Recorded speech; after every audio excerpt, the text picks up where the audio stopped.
Are you journeying through grief and needing a little extra support, inspiration, healing, and guidance? Join me in turning your losses into gains.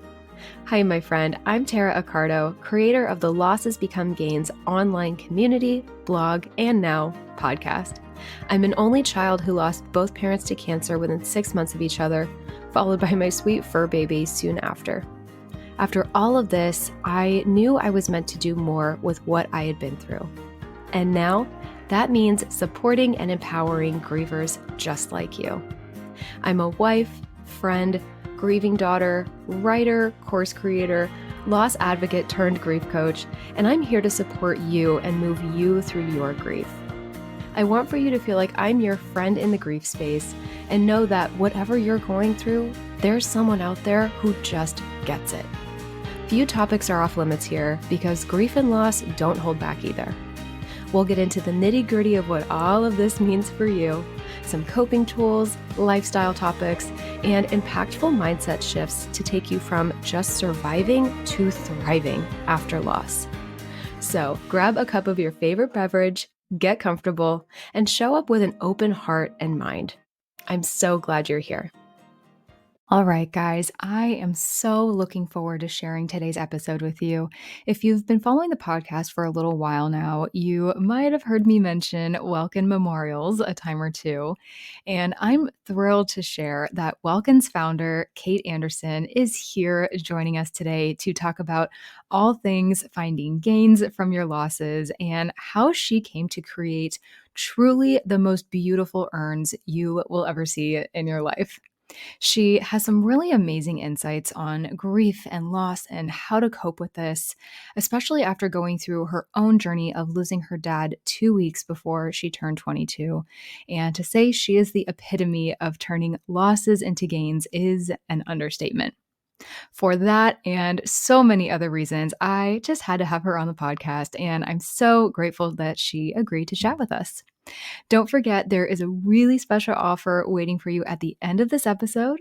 P.S. It's also in the show notes too. You won't want to miss it. So, without further ado, I hope you enjoy this episode. Welcome to the Losses Become Gains podcast. I am your host, Tara Accardo, and I am so excited about today's guest. This has been a hot minute coming, so I am super excited to introduce you to Kate Anderson. She is the founder of Welkin Memorials, and we're just going to have a really beautiful conversation today. I'm super excited for you guys to get to know her a little bit better and her story and how Welcome came to be. So welcome, Kate, to the podcast. Thank you. Yeah, so just to kick this off, of course, I just was hoping you could tell everyone a little bit about who you are, any fun facts too outside of your loss, because we are so much more than what we've lost, of course, but it's obviously very much impacted our lives. So whatever you feel like sharing. Yeah. So I'm Kate, founder of Welkin Memorials. I'm originally from Arizona, but I currently live in New York City. I've spent my career in marketing, specifically in direct-to-consumer brands. And a few fun facts about me are that I used to skydive solo. My mom and I have the same birthday, and I've lived in Hawaii. Oh my God. Okay, really quick. Where in Hawaii? I lived on Oahu.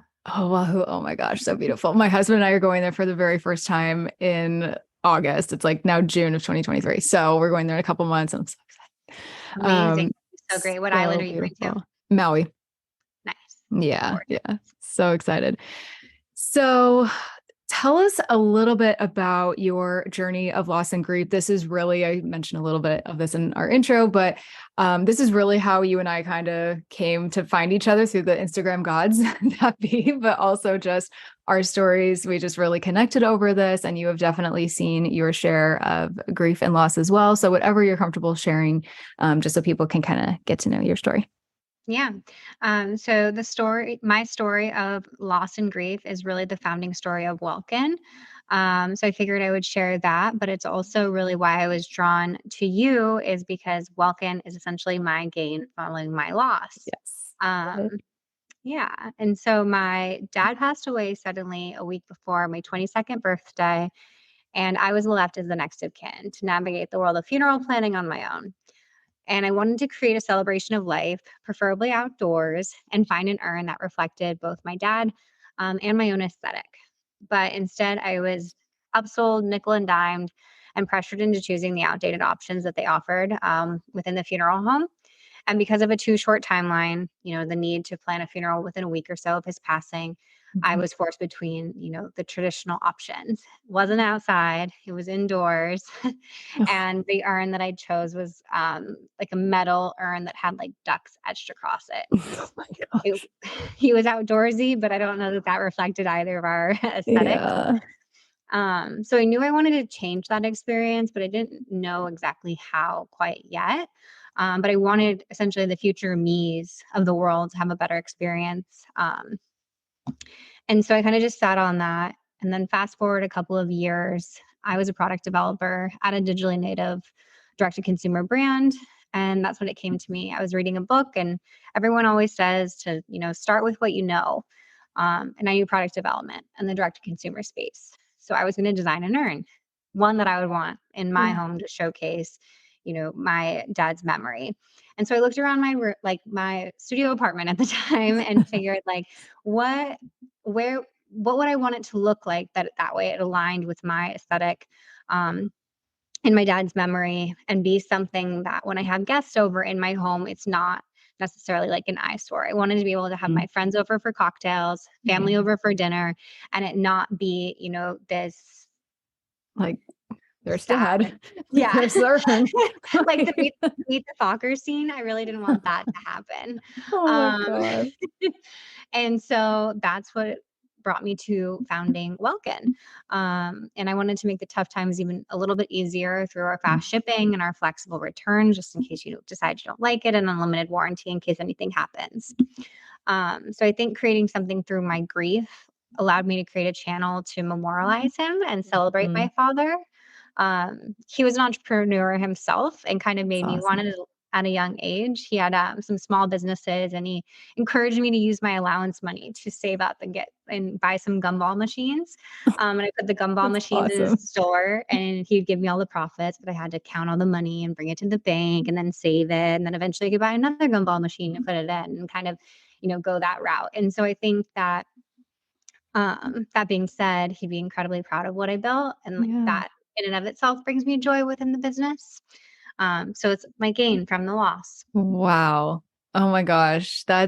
I mean, I knew some of this about your story, but there's so much in there that I like didn't know. So that's just like, it's so heartwarming and just, yeah, I mean, so you so clearly have the entrepreneurial spirit from him, but I can't imagine. I mean, so just like age wise, like when did you start doing all, because literally I'm 32 right now and I'm like, where do I start getting a product like Yeah. going? And so just like whatever you can talk about as far as like how like I don't know, we don't really talk about like business stuff here on the podcast, but like I'm very curious. I think other people would be too. Like, how did like Welkin come to fruition? And like, can you just talk a little bit about like getting the company off the ground and like what that has been like for you? And has there been any like struggles with that, or like, whether you might have had some griefy moments during that, or just like moments where you're like, oh my God, what am I doing? Yeah. So, I mean, it took multiple years to get it off the ground, mostly to do with COVID. I Hmm. started working on it in about 2018, so a couple of years following his passing. Okay. And like I said, I just read it out of the book. Like Wow. I've read, to start with what you know, and then you can kind of build what you want from there. And so that's where it all started. And I remember texting my best friend who gave me the book and being like, "This is my idea. Like, what do I do?" And I created a Pinterest board. I mean, Pinterest was like Love it. massive back then, of like, different design aesthetics that I was inspired by and different brands. And I remember calling it Project You. Like I didn't have a name. I had no idea what I was doing. And I made a commitment to myself to do one thing a day for the business, the non-existent business that I Yeah. wanted to create. And I just took that route because it was incredibly overwhelming. And even though I did Yeah. have experience, being a product designer and developer, I knew how to make, a drawing and source manufacturing and figure out the supply chain. I didn't know how to create an LLC and Yeah. all the other things like creating a Shopify account and all those things. So I really leaned on my community, which I think helped within that process as well. Because even though it was a couple of years down the line, you're still grieving, and doing this process was really um, eye-opening, I would say, to Yeah, I'm the sure. grief I was still going through, because you read a lot about it and you kinda dig into Mhm. it for yourself. Um, but I think the personal stories that I receive now are really resonate with the why behind why I did it. Mhm. It's people similar to you who had your Yeah. loved ones' remains for years without an urn, and I was in the same boat, and so I would just continue to think of that and kind of just took it day by day. And we didn't Yeah. end up launching until 2021, December of 2021. So I mean, it took quite a long time to Yeah. get running.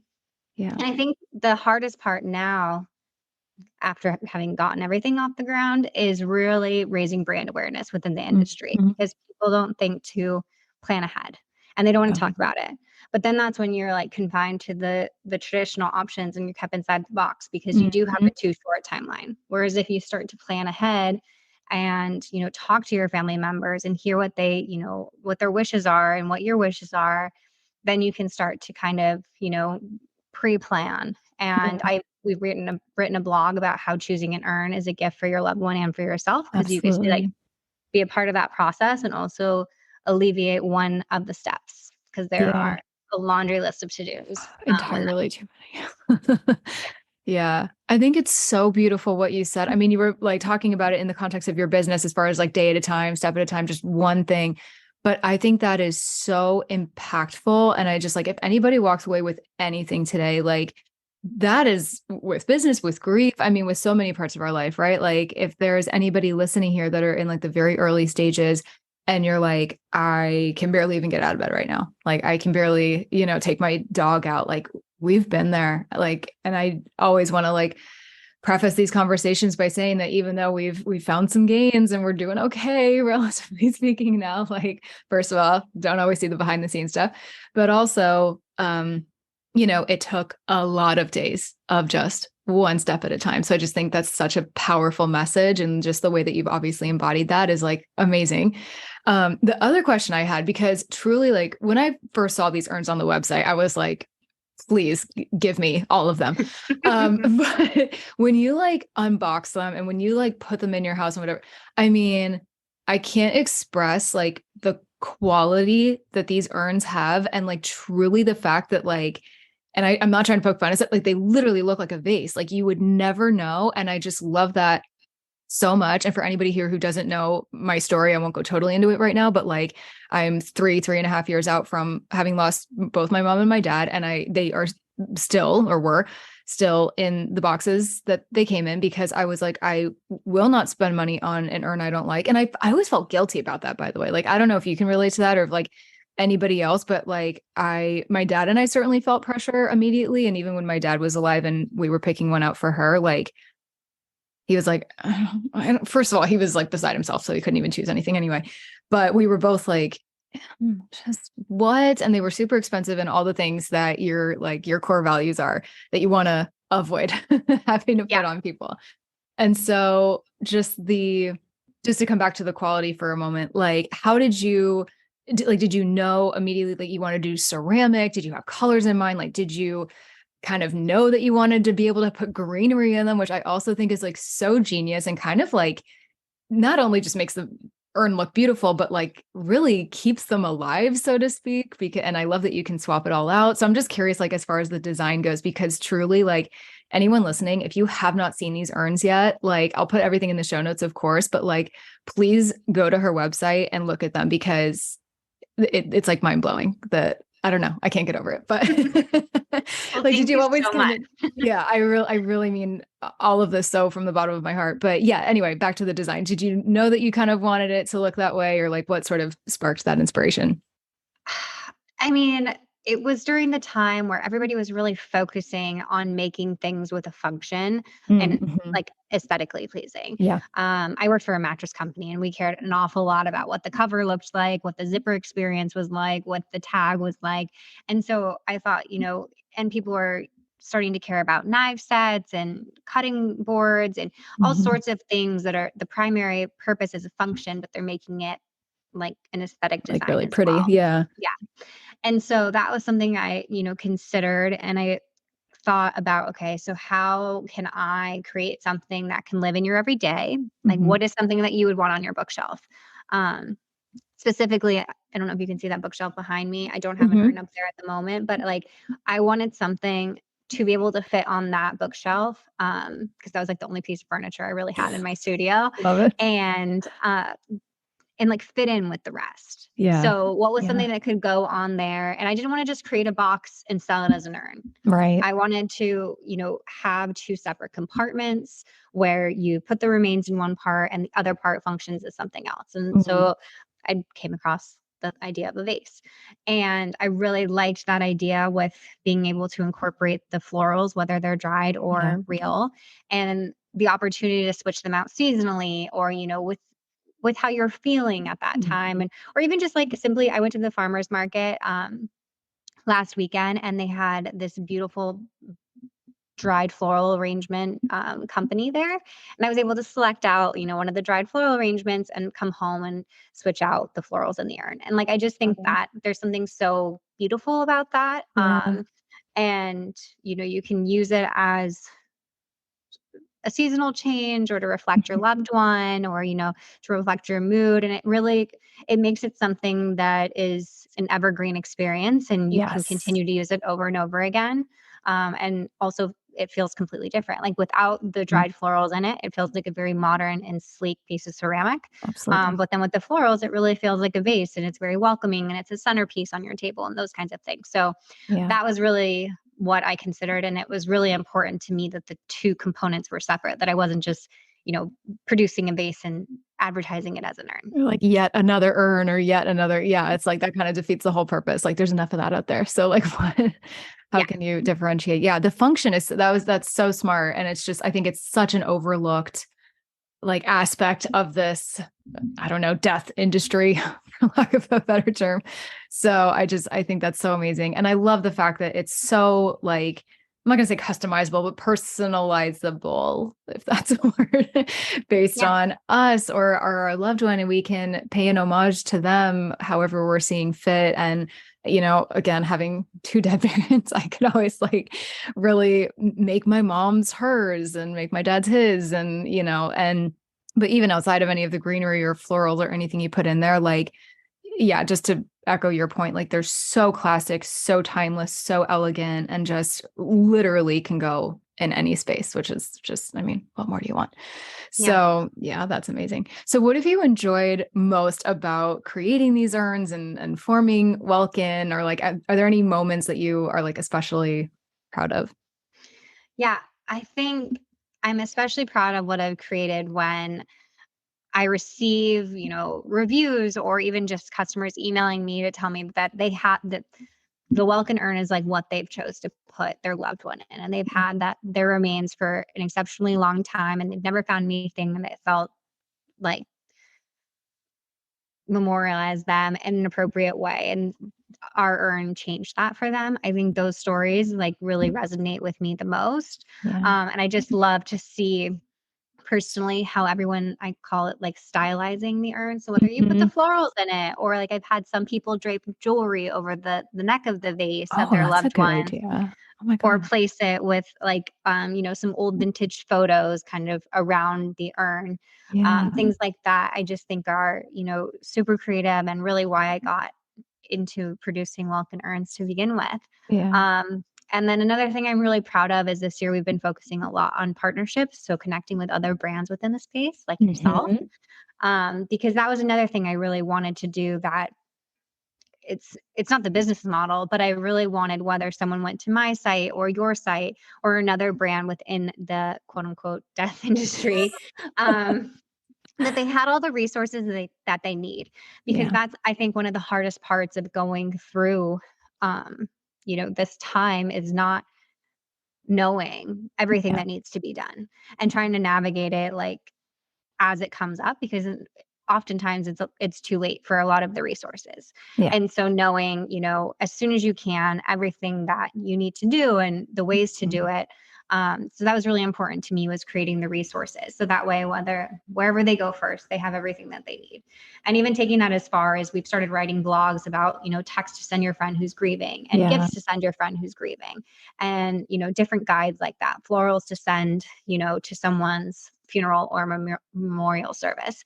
So Right. things to be a resource, in addition to just selling a product. Yeah, I think those are things that people like don't think about. And I love getting into that stuff, whether it's cringy or uncomfortable or just like topics that you don't hear enough. Like those are my favorites in this space because that's like what so many of us struggle with and so many people struggle in silence with it. And it's like and people get uncomfortable talking about urns, but here we are, we're like having some semblance of fun with it.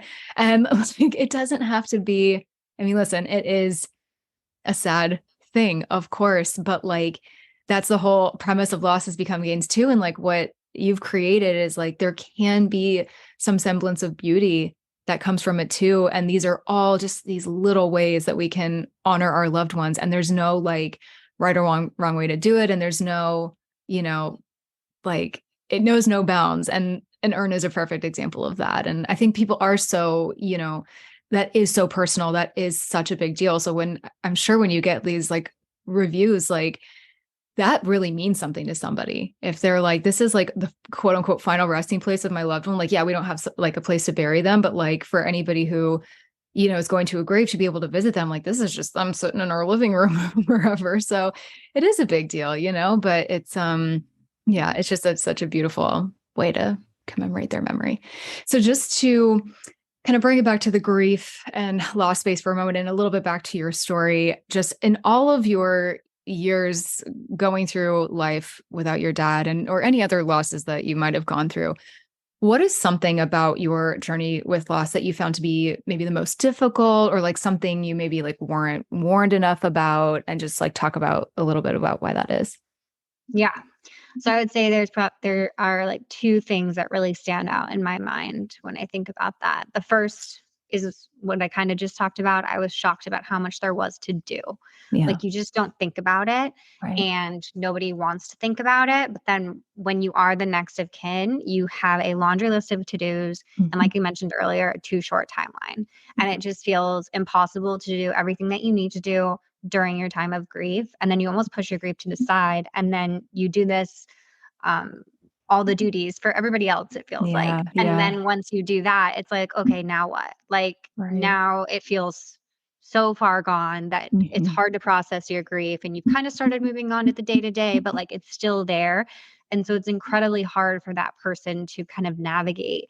So that I think is the hardest part in the beginning. And so that's why I think planning ahead is really important and Mhm. leveraging, those resources that are out there now to help with end of life planning and things of Yeah. the sort, Yeah. to help, you know, yourself and your loved ones, whatever side you're on. And then I think now the most difficult thing is that n- so much time has passed and there are still so many things that I wish I knew about my dad. Like Oh, that's a good one. just Yeah. like the memories and the experiences and as you grow up, like what was his Mhm. first, apartment like and what was Yeah. his first real love and things like that. Like Mhm. I I just want to know those answers. And Yeah. there are people creating those various platforms now, which I think is incredible. Like digital documentaries and even those books Mhm. that you have your loved one fill out on a dated like once a year, Yeah. or every day for a year, um, to capture their like thoughts and their memories. Mhm. But I think that that's the hardest thing for me is like I just always have like these random thoughts and random questions like, "Oh, what was dad's favorite alcoholic beverage?" Because we never really got to drink together. Yeah. And just like weird little quirks Those like that, I things think you are like just don't think about. Yeah. Or you don't think about until after they're gone. And then you're like, well, this is fucking great. Like, yeah, and you just kind of think like, that over time it will get easier and like holistically it does. yeah. Like every day you just take it day by day, but then there are those times where you're like, "Oh, I really wish I knew that." And I can't just like, shoot him a Mhm. text and be like, "Hey, I have this weird question." Yeah. But last year for Christmas, I'd asked my mom to take all of our VHS tapes and convert them To get into them like a digitized. I did digitize. that too. It was the smartest thing I've ever done. Oh my God. And it was so great because, you kind of forget the sound of their voice in a way. Yeah. And so that was why I really wanted them. And I wanted her to do it before, like, I don't know what would happen to the VHS over time. Like, they'd probably just, Totally. just start to I disintegrate. know. But I was like, I How really want reliable they are. this. And Yeah. that was like one of my favorite things that I've done because That's another thing you don't think about those things when you're with the person. Like I take so Right. many more videos on my phone, and I think my friends and my family probably think I'm annoying, but we don't take videos anymore. But then when someone's gone, you don't hear their voice anymore. And that's Right. the way you can like resonate and Mhm. reflect on it. And I just think it's really important. That's so true. Yeah, I couldn't agree more. That was the thing, and with my dad especially. I mean, now, God, I wish I'd taken so many more, but with my mom, like with the type of cancer that she had with esophageal cancer, like she midway through her journey had to get a tracheotomy, and like from that day on, I never heard her talk again. So I was like, oh my God, like what I wouldn't give, like, oh, I just, all those what ifs and I wish I had, whatever. But with my dad, when he was starting to go downhill, I was like, I have these like conversations recorded and all the things. And yeah, my husband's he's constantly like, you're taking too many pictures and videos and whatever. What do you need? I'm like, you don't understand. You haven't like lost two people very, very close to you. So it's, it's out of love. Yeah. No, I even started getting into like the reels. Like I'll go on, a weekend trip or a getaway and I'm like, okay, I'm going to make videos and I make it into a reel. And like, yes, Oh, that's a that's lot so of work, smart. but it's so fun to just like look at and, Yeah. remember those times. And back in the day, we used to lean on like VHS all the time. And that was always Yeah. around, but we just don't do that anymore. And I think that's like one thing that I miss and like have the hardest time with, or just like those little moments and those little things that you didn't capture during the short time that you had with them. Yeah, definitely. So you kind of actually touched on this a little bit, but are there any other like coping tools or pieces of guidance or anything like that that you would give grievers who are going through grief right now or experiencing like a recent loss and just kind of struggling with it? Or conversely, if you want to answer this question, like anybody who wants to support someone who's grieving, because it sounds like you have some amazing resources. And again, this will all be linked in the show notes. But if there's anything, any message or whatever that you might have to people who are trying to support a griever, either on either end. Yeah. So I think going back to what I said earlier, that's like something that I do, whether, over the years it's been a breakup or through grief or starting a business or, difficult times within your job, is to just take it one day at a time. Yeah. I know, and everybody knows when you're in it, it feels like the grief will never let up, but Right. it does. Yeah. And, you'd go through this tunnel day by day. But eventually you do start to see the light at the end of the tunnel. Mhm. So it's just like really important, I think, to think about, what one thing can you do every day to move in the Yeah. right direction. And then the second is both for the person who's grieving and the people who want to support you through grieving. It's really important to lean on your community, whether Yeah, that be that's your great. friends or your mentors. A lot of people keep to themselves during this time. I know I'm one of them. And the people that are there for you, it really means a lot. And when you want to be there for someone, providing actionable support. So like Yeah. not saying like, what can I do for you? Or I'm here for you if Mhm. you need anything, but being really specific and considerate about it. Like tonight I'd like to bring you dinner. Yeah. Or, like this weekend, let's go get a coffee and walk around, the farmer's market or something like that to get them out, to help them out in whatever way like you can, whether that's picking up groceries, making dinner, having them over for a wine night, something of the sort. But Yeah. just be really actionable and considered with it, because if you just say an open-ended comment, Mhm. I think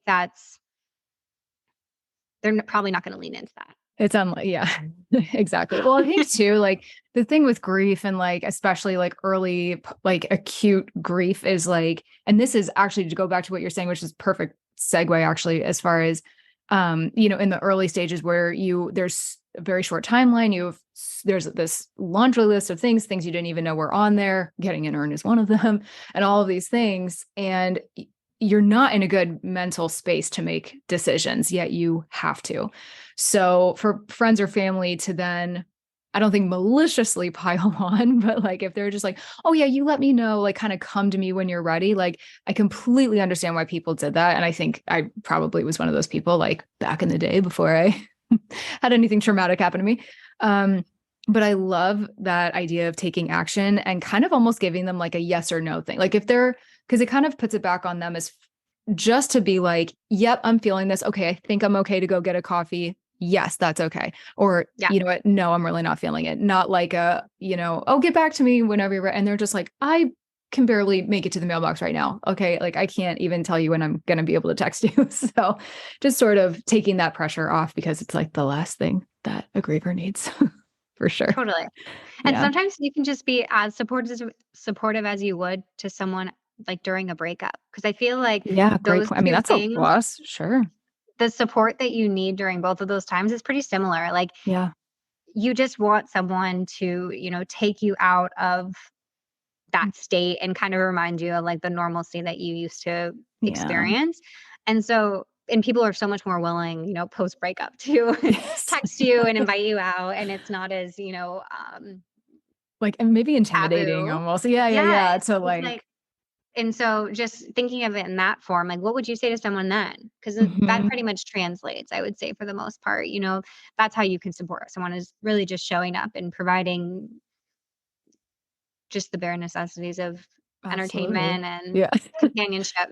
At least offering it and continuing to offer it too. Cause I definitely, I mean, I Yeah. know this because I went through it, but like, I think some grievers, like it might take them a while to like warm up to doing that. So, maybe not asking like ad nauseum, but like asking every so often and continuing to check in. And, it's almost like, it's like that thing where people are like, I don't want to go. I just want to know that I'm invited. It's like, Yep. but then eventually they might say yes. And that's, what we just have to keep like working towards. And it can take a Exactly. while sometimes. So if you're a griever, know that that is okay. It can take months to feel like you're there, but to challenge ourselves too, to get out and do those things. So, all right, perfect segue to the very last question I have for you. And you kind of answered this a little bit already, but if there's anything you want to add, what does finding gains from your losses mean to you? I think it just means, finding the light at the end of the tunnel and like Mhm. what that means, like how you can use such a negative in your life to become a positive. Yeah. And I think it's even an added bonus if that positive is something that continues that person's memory or the memories that you have with them. And like I said, Welkin's exactly that for me. Mhm. Welkin is my gain from my loss. And I was able to channel my grief into creating this business to help the future me's of the world. And I really love Mhm. it. And it's something I get to do every day. And so every day, part of me thinks about my dad and I think how proud he would be. And Mhm. I just love that. It's so amazing. Oh, such a gift. I love it. I love it so much. I love the urns. It's been so amazing connecting with you too. I'm excited to keep this going also. So just to close this out, where can people find you on social, your website, all the good things? And again, this will all be linked in the show notes as well. Yeah. WelkinMemorials.com and Welkin Memorials is our Instagram handle as well. And be sure to Awesome. read the show notes because you'll have a special treat for them in there. Yes, I will definitely for sure. Yes. Well, thank you so much, Kate, for being here. I'm so glad to, give people more of the kind of girl behind the brand, if you will, and get to hear your story. And I think these stories like this are so important to hear and to just like plant those seeds of hope. That is what we're doing here on this podcast. So I'm really grateful for your time today. Thank you for being here. Yes, thanks so much for hosting me. And for anybody listening, if you ever have any questions or any suggestions or anything you would like to see, you're welcome to email us at hello@welkinmemorials.com. We would love to hear from you. Awesome. Thank you so much. Thanks, Sarah. Okay, how great of a mindset does Kate have? I mean, truly, I loved this conversation so much. I'm so happy to have her on the podcast and to be able to share her viewpoints and going through adversity with you. And I think it's such an important message. And so many of the things that she touched on are really things that we can never hear enough. And I love her mindset. It's just always so encouraging. So, about that special offer I promised at the beginning, she was kind enough to offer 10% off any urn with the code LBG10 at checkout, exclusively for Losses Become Gains podcast listeners. And remember, they are handmade, 100% ceramic, made in the US. They come in a few super classic colors and 2 different sizes. Seriously, they are just honestly by far the best urn option I've ever seen on the market. Ever. I cannot say it enough. Visit the show notes to follow a very special link to shop if you're so inclined. I am sending you a huge thank you for tuning into today's episode, my friend. I'm so grateful you're here and for the steps that you're taking to heal your heart, open your mind, fulfill your soul, to learn, grow, and evolve, and move through this crazy thing called life in big, beautiful, impactful ways. Visit lossesbecomegains.com for my blog and for more coping tools. Explore my Grief Becomes Gains online course if you need some extra grief support and coaching. And be sure you're following along on Instagram and Facebook at Losses Become Gains podcast. I love seeing new faces, meeting new people, hearing your story, and supporting you however I can. And remember to always keep asking yourself, how will I turn my losses into gains today? I'll catch you in the next episode.